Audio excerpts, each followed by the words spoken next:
ಆತ್ಮೀಯ ಸ್ಪರ್ಧಾರ್ಥಿಗಳೇ, ಕಸ್ತೂರಿ ಅಕಾಡೆಮಿಗೆ ತಮ್ಮೆಲ್ಲರಿಗೂ ಸ್ವಾಗತ. ಹೇಗಿದ್ದೀರಿ? ಎಲ್ಲರೂ ಚೆನ್ನಾಗಿದ್ದೀರಂತ ಭಾವಿಸ್ತೀನಿ. ಕಳೆದ ಒಂದು ವಿಡಿಯೋದಲ್ಲಿ ಹೆಸ್ಕಾಮ್ಗೆ ಫೈನಲ್ ಮೆರಿಟಿಗೆ ಸಂಬಂಧಪಟ್ಟಂತೆ ಒಂದು ಮಾಹಿತಿಯನ್ನು ಕೊಡ್ತಾ ಹೋಗಿದ್ದೆ. ಜೊತೆಗೆ KPTCLನಲ್ಲಿ ಚೆಸ್ಕಾಮ್ಗೆ ಸಂಬಂಧಪಟ್ಟಂತೆ ಅದು ಒಂದು ಮಾಹಿತಿಯನ್ನು ಕೂಡ ನಾನು ಸಂಪೂರ್ಣವಾಗಿ ಹೇಳ್ತಾ ಹೋಗಿದ್ದೆ. ಅದೇ ಥರನಾಗಿ ಗುಲ್ಬರ್ಗಾ ವಿದ್ಯುತ್ ಸರಬರಾಜು ಕಂಪನಿಗೆ ಸಂಬಂಧಪಟ್ಟಂತೆ ಇವತ್ತಿನ ಒಂದು ವಿಡಿಯೋದಲ್ಲಿ ನಾವು ಸಂಪೂರ್ಣವಾಗಿ ಮಾಹಿತಿಯನ್ನು ಕೊಡ್ತಾ ಹೋಗ್ತೇನೆ. ಹೊಸಬರು ಇದುವರೆಗೆ ನಮ್ಮ ಚಾನಲ್ಗೆ ಯಾರು ಸಬ್ಸ್ಕ್ರೈಬ್ ಮಾಡಿಲ್ಲ, ಪ್ಲೀಸ್ ಹೋಗಿ ಸಬ್ಸ್ಕ್ರೈಬ್ ಮಾಡ್ಕೊಳ್ಳಿ. ಹಾಗೆ ಪಕ್ಕದಲ್ಲಿರೋ ಬೆಲ್ ಐಕನ್ನು ಕೂಡ ನೀವು ಕ್ಲಿಕ್ ಮಾಡ್ಕೊಳ್ಳಿ. ಬೆಲ್ ಐಕನ್ ಕ್ಲಿಕ್ ಮಾಡ್ಕೊಳ್ಳೋದರಿಂದ ನಾನು ಹಾಕ್ತಕ್ಕಂಥ ಹಲವಾರು ವಿಡಿಯೋಗಳ ನೋಟಿಫಿಕೇಷನ್ಗಳು ನಿಮಗೆ ಬಂದು ತಲುಪುತ್ತವೆ. ಜೊತೆಗೆ ಡಿಸ್ಕ್ರಿಪ್ಷನ್ನಲ್ಲಿ ಕೊಟ್ಟಂಥ ವಾಟ್ಸಪ್ ಮತ್ತು ಟೆಲಿಗ್ರಾಮ್ ಲಿಂಕಿಗೆ ಕೂಡ ನೀವು ಜಾಯ್ನ್ ಆಗ್ಬೋದು. ಅಲ್ಲಿನೂ ಕೂಡ ನಾನು ಲಿಂಕನ್ನು ಶೇರ್ ಮಾಡ್ತೀನಿ ಅಂತ ಹೇಳ್ತಾ ಬನ್ನಿ ಇವತ್ತಿನ ಒಂದು ವಿಡಿಯೋನ ನಾವು ಶುರು ಮಾಡೋಣ. ಈ ಒಂದು ನೋಟಿಫಿಕೇಷನ್ ಜಾರಿಯಾದ ದಿನಾಂಕವನ್ನು ನಾವು ನೋಡೋದಾದ್ರೆ 12 ಮೇ 2026ರಂದು ಈ ಒಂದು ನೋಟಿಫಿಕೇಷನ್ ಜಾರಿಯಾಗ್ಯದ. ಕೆಲವು ವಿದ್ಯಾರ್ಥಿಗಳು ನೀವು ಕೇಳ್ತಿರ್ಬೋದು, ಏನ್ರಿ 12 ಮೇ 2026ಕ್ಕೆ ಜಾರಿಯಾಗಿದ್ದ ನೋಟಿಫಿಕೇಷನ್ ನೀವು ಈಗ ಹೇಳಕತ್ತೀರಲ್ರಿ ಅಂತೇಳಿ. ಈ 12 ಮೇ 2026ಕ್ಕೆ ಜಾರಿಯಾದಂಥ ನೋಟಿಫಿಕೇಷನ್ ಅಪ್ಲಿಕೇಶನ್ ಆರಂಭವಾಗಿದ್ದು 20/5/2026ರಂದು ಅಪ್ಲಿಕೇಶನ್ ಆರಂಭವಾಗ್ಯದ. ಯಾಕಂದ್ರೆ ನಾನು 12ನೇ ತಾರೀಕಿಗೆ ಜಾರಿಯಾದಂಥ ಒಂದು ನೋಟಿಫಿಕೇಷನನ್ನು ನಿಮ್ಗೆ ಈಗ ಹೇಳ್ತಾ ಇದ್ದೀನಿ ಅಂತಂದ್ರೆ ನೀವು ಈಗಾಗಲೇ ನೋಡಿರ್ತೀರಿ, ಸಾಕಷ್ಟು ವಿಡಿಯೋಗಳನ್ನು ನೋಡಿರ್ತೀರಿ. ಆದರೆ ಅದರೊಳಗಡೆ ಕೇವಲ ನೋಟಿಫಿಕೇಷನ್ದ ಒಂದು ಡೀಟೇಲ್ಸನ್ನು ಅವ್ರು ಹೇಳಿರ್ತಾರೆ. ಆದರೆ ನಾನು ಈ ಒಂದು ವಿಡಿಯೋದ ಡಿಸ್ಕ್ರಿಪ್ಷನ್ನಲ್ಲಿ ಈ ಒಂದು ಲಿಂಕನ್ನು ಕೂಡ ನಾನು ಕೊಟ್ಟಿರ್ತೀನಿ, ಯಾವ ಥರನಾಗಿ ಅಪ್ಲಿಕೇಶನ್ ಹಾಕೋದಂತೇಳಿ. ನಿಮಗೆ ಈ ಗುಲ್ಬರ್ಗಾಗೆ ಸಂಬಂಧಪಟ್ಟಂತೆ ಆಗಲಿ ಅಥವಾ ಈ KPTCLಗೆ ಸಂಬಂಧಪಟ್ಟಂತೆ ಆಗಲಿ ಅಥವಾ ಇತರೆ ಯಾವುದೇ ನೋಟಿಫಿಕೇಷನ್ಗೆ ಸಂಬಂಧಪಟ್ಟಂತೆ ನಿಮಗೆ ಏನಾದರೂ ಡೌಟ್ಸ್ಗಳಿದ್ದರೂ ಕೂಡ ನಮಗೆ ಕಮೆಂಟ್ ಮುಖಾಂತರ ತಿಳಿಸ್ಬೋದು. ಇಲ್ಲ ಅಂದರೆ ನಾವು ನಂಬರ್ನೂ ಕೂಡ ಹಾಕಿರ್ತೀವಿ, ಆ ಒಂದು ನಂಬರಿಗೆ ನೀವು ಕಾಲ್ ಮಾಡಿನೂ ಕೂಡ ನೀವು ಕೇಳ್ಬೋದಾಗಿರ್ತದೆ. ರಾಷ್ಟ್ರೀಯ ಅಪ್ರೆಂಟಿಸ್ ತರಬೇತಿ ಯೋಜನೆಯಡಿ ಇಂಜಿನಿಯರಿಂಗ್ನಲ್ಲಿ ಪದವಿ ಮತ್ತು ಡಿಪ್ಲೊಮಾ ಹೊಂದಿರುವ ಜನವರಿ 2026 ನಂತರ ಉತ್ತೀರ್ಣರಾದ ಅಭ್ಯರ್ಥಿಗಳು ಮಾತ್ರ ಅರ್ಹರಾಗಿರುತ್ತಾರೆ.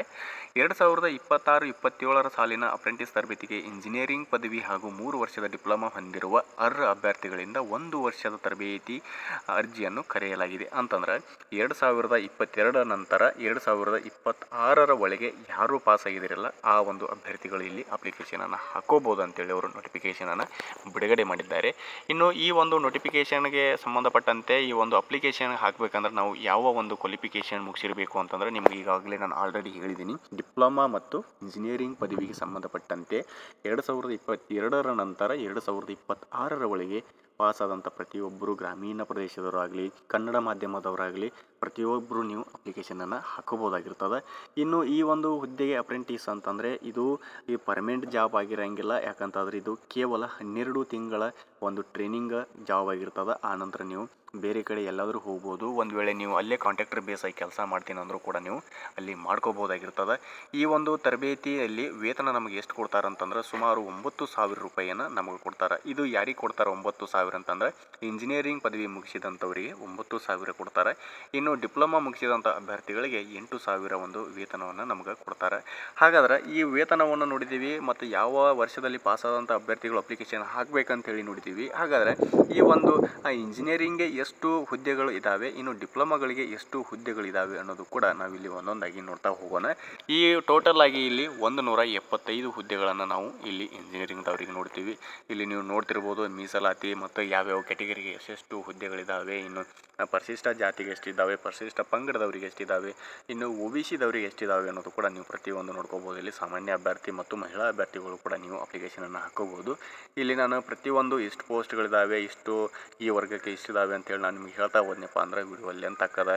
ಇದನ್ನು ನೋಡೋರು ಕೂಡ ಬೇಸರವನ್ನು ಪಟ್ಕೊತೀರಿ. ಹಾಗಾಗಿ ಇದನ್ನು ನೀವು ನೋಡ್ಕೋಬೋದು. ಇಲ್ಲ ಅಂತಂದ್ರೆ ನಾನು ನನ್ನ ಒಂದು ವಾಟ್ಸಪ್ ಗ್ರೂಪಲ್ಲಿನೂ ಕೂಡ ನಾನು ಈ ಒಂದು ನೋಟಿಫಿಕೇಷನ್ PDF ಕೂಡ ನಾನು ಹಾಕಿರ್ತೀನಿ. ನೀವು ಬೇಕಂದ್ರೆ ಅಲ್ಲಿನೂ ಕೂಡ ನೋಡ್ಕೋಬೋದು. ಇಲ್ಲ ಯಾರಿಗಾದರೂ ಬೇಕಂತಂದರೆ PDF ಅಂತೇಳಿ ನಮ್ಮ ಕಮೆಂಟ್ ಮುಖಾಂತರನೂ ತಿಳಿಸ್ಬೋದು, ನಾವು ಅಲ್ಲಿಯೂ ಕೂಡ ಶೇರ್ ಮಾಡ್ತೀನಿ.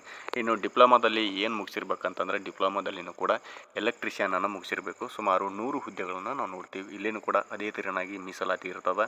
ಪರಿಶಿಷ್ಟ ಜಾತಿಯವರಿಗೆ ಸಂಬಂಧಪಟ್ಟಂತೆ ಆಗಲಿ ಅಥವಾ ಪರಿಶಿಷ್ಟ ಪಂಗಡದವರಿಗೆ ಸಂಬಂಧಪಟ್ಟಂತೆ ಆಗಲಿ ಮತ್ತು OBCದವರಿಗೆ ಸಂಬಂಧಪಟ್ಟಂತೆ ಆಗಲಿ ಆ ಒಂದು ಮೀಸಲಾತಿಯನ್ನು ನೋಡಿಕೊಂಡು ಇಲ್ಲಿನೂ ಮಹಿಳಾ ಅಭ್ಯರ್ಥಿಗಳು ಮತ್ತು ಪುರುಷ ಅಭ್ಯರ್ಥಿಗಳನ್ನು ಕೂಡ ನೀವು ಅಪ್ಲಿಕೇಶನನ್ನು ಹಾಕೋಬೋದು. ಇದು ಕೂಡ ಅದೇ ಥರನಾಗಿರ್ತದೆ.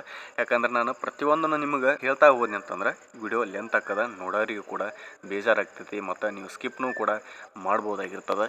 ಇದು ಒಟ್ಟು ಒಂದು ಹುದ್ದೆಗಳ ಮಾಹಿತಿಯನ್ನು ನಾವಿಲ್ಲಿ ಕೊಟ್ಟಿದ್ದೇವೆ. ಇನ್ನು ಯಾವ ಒಂದು ಇತರೆ ಅರ್ಹತಾ ಬೇಕನ್ನೋದು ಕೂಡ ಇಲ್ಲಿ ನೋಟಿಫಿಕೇಶನ್ ಒಳಗಡೆ ಕೊಟ್ಟಿರ್ತಾರೆ. ಕನ್ನಡ ಓದಲು ಬರಬೇಕು ಮತ್ತು ಬರೆಯಲು ಬರಬೇಕು. ಯಾಕಂದರೆ ಅಪ್ಲಿಕೇಶನ್ ಹಾಕಿದಂಥ ಅಭ್ಯರ್ಥಿಗಳು ಅವರಿಗೆ ಕನ್ನಡ ಓದೋಕ್ಕೂ ಬರಬೇಕು ಮತ್ತು ಬರೀಲಕ್ಕೂ ಬರ್ಬೇಕು ಅಂತೇಳಿ ಕೆಲವೊಂದಿಷ್ಟು ಅವ್ರ ಪಾಯಿಂಟ್ಸ್ಗಳನ್ನು ಕೂಡ ಕೊಟ್ಟಿದ್ದಾರೆ. ಈಗ ಆಲ್ಮೋಸ್ಟ್ ಆಗಿ ಕರ್ನಾಟಕದವರು ಕನ್ನಡ ಅವರಿಗೆ ಆಲ್ಮೋಸ್ಟ್ ಆಗಿ ಓದೋಕ್ಕೂ ಬರ್ತದೆ, ಬರೆಯೋಕ್ಕೂ ಬರ್ತಿರ್ತದೆ. ಹಾಗಾಗಿ ಪ್ರತಿಯೊಬ್ಬರು ನೀವು ಇಲ್ಲಿ ಅಪ್ಲಿಕೇಶನನ್ನು ಹಾಕ್ಕೊಳ್ರಿ. ಅಪ್ಲಿಕೇಶನನ್ನು ಹಾಕ್ಕೊಂಡು ಯಾರೆಲ್ಲ ಅಂದ್ರೆ ಎಲ್ಲರೂ ಹಾಕೋರಿ ಅಂತೇಳಿ ನಾನು ಹೇಳಲ್ಲ. ಯಾರಿಗೆ ಈ ಒಂದು ಹುದ್ದೆಗೆ ಇಂಟ್ರೆಸ್ಟ್ ಐತಿ, ಅಪ್ರೆಂಟಿಸ್ಗೆ ಏನಿಗೆ ಇಂಟ್ರೆಸ್ಟ್ ಐತಲ್ಲ ಅವರು ಅಪ್ಲಿಕೇಶನ್ ಹಾಕೋಬೋದು. ಈ ಒಂದು ಅಪ್ರೆಂಟಿಸ್ ಮುಗಿಸಿದ ನಂತರ ನಮಗೆ ಏನು ಬೆನಿಫಿಟ್ ರೀ ಅಂತೇಳಿ ನೀವು ಕೇಳ್ಬೋದು. ಆದರೆ ನಾನು ಕಳೆದ ಒಂದು ವಿಡಿಯೋದಲ್ಲಿ ಈ ಒಂದು ಅಪ್ರೆಂಟಿಸ್ ಮುಗಿಸಿದ್ಯಪ್ಪ ಅಂದ್ರೆ ನಾವು ಏನು ಬೆನಿಫಿಟ್ ಅನ್ನೋದು ಕೂಡ ನಾನು ಚೆಸ್ಕಾಮ್ಗೆ ಸಂಬಂಧಪಟ್ಟಂತೆ ಒಂದು ವಿಡಿಯೋನ ಏನು ಮಾಡಿದ್ದೀನಲ್ಲ ಅಲ್ಲಿ ನಾನು ಆಲ್ರೆಡಿ ಹೇಳಿದ್ದೀನಿ ಏನು ಬೆನಿಫಿಟ್ ಅಂತೇಳಿ. ಬೇಕಂದ್ರೆ ನಾನು ಡಿಸ್ಕ್ರಿಪ್ಷನ್ನಲ್ಲಿ ಅದು ಕೂಡ ವಿಡಿಯೋನ ನಾನು ಲಿಂಕನ್ನು ಕೊಟ್ಟಿರ್ತೀನಿ, ನೀವು ಅದರೊಳಗೂ ಕೂಡ ಹೋಗಿ ನೋಡ್ಕೋಬೋದು. ಯಾಕಂದರೆ ಪ್ರತಿಯೊಂದು ಮಾಹಿತಿಯನ್ನು ನಾನು ನಿಮಗೆ ಕೊಡ್ತಾ ಹೋಗಿದ್ದೇನೆ. ಇನ್ನು ಮುಂಬರ್ತಕ್ಕಂಥ ದಿನಗಳಲ್ಲಿ ಸಾಕಷ್ಟು 54,000ಕ್ಕಿಂತ ಹೆಚ್ಚಿನ ಹುದ್ದೆಗಳು ಏನಾಗ್ತಾವೆ ಅಂದರೆ ಅಪ್ಲಿಕೇಶನ್ಗಳು ಆರಂಭವಾಗ್ತಾವೆ. ಯಾಕಂತಂದ್ರೆ 54,000 ಹುದ್ದೆಗಳು ಸಂಪೂರ್ಣವಾಗಿ ಒಂದೇ ಸಲನಾಗಿ ಅಪ್ಲಿಕೇಶನ್ಗಳು ಆರಂಭವಾಗಲ್ಲ. ಹಂತವಾಗಿ 10,000 ಮತ್ತು 5,000 ಹಾಗಾಗಿ ಹಂತವಾಗಿ ಸೆಲೆಕ್ಷನ್ ಆಗುವ ಒಂದು ಇಲ್ಲಿಯವರೆಗೆ ಹೇಳಿದ ಮಾಹಿತಿ ನಿಮಗೇನಾದರೂ ಇಷ್ಟವಾದರೆ ಲೈಕ್ ಮಾಡಿರಿ, ಶೇರ್ ಮಾಡಿರಿ, ಸಬ್ಸ್ಕ್ರೈಬ್ ಮಾಡ್ಕೊಳ್ಳಿ. ಹಾಗೆ ನಿಮ್ಮ ಫ್ರೆಂಡ್ಸಿಗೆ ಕೂಡ ಹೇಳಿ ಅಂತ ಹೇಳ್ತಾ ಈ ವಿಡಿಯೋನ ಇಲ್ಲಿಗೆ ಮುಗಿಸ್ತಾ ಇದ್ದೀನಿ. ಮತ್ತೆ ಮುಂದಿನ ವಿಡಿಯೋದಲ್ಲಿ ಸಿಗೋಣ. ಧನ್ಯವಾದಗಳು.